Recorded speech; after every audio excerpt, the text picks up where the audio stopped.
Barasat bus stand থেকে আমরা সোজা ধরে নেব এখন বাস। আরেকজন ট্রলি নিয়ে ওয়েট করছে বাসে ওঠার।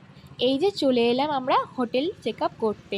অনেকগুলো হোটেল আমরা খোঁজ করলাম, কারণ আমাদের আগের থেকে হোটেল বুক ছিল না। আর আমরা যাচ্ছিলাম একটা সি ফেসিং হোটেল, যাতে সমুদ্রকে উপভোগ করতে পারি। এই হলো আমাদের রুম। আমরা হোটেল গীতাঞ্জলিতে ছিলাম। আর ভীষণ নোংরা করেছিলাম এসেই হোটেলটাকে, কিছু মনে করো না।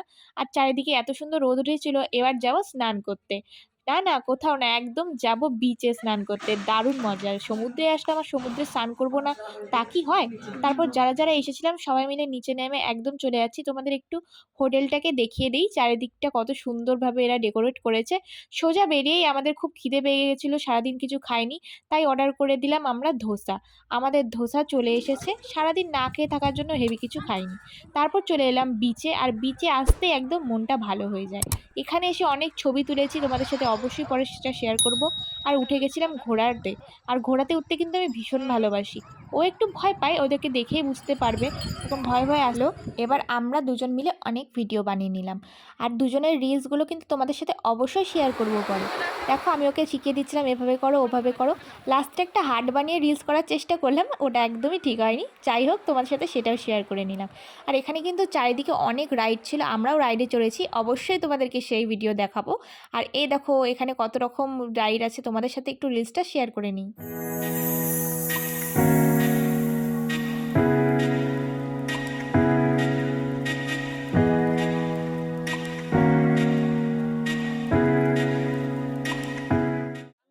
তারপরে করে নিলাম একটু স্পিড বোটিং।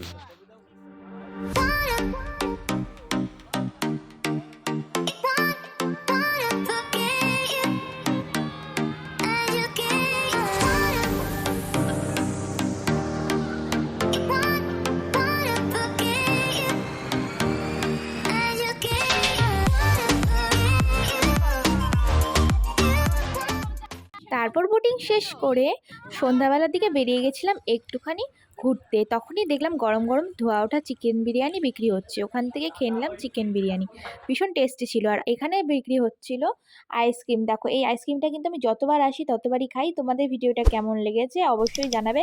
আর নেক্সট ব্লগের জন্য অপেক্ষা করো। টাটা।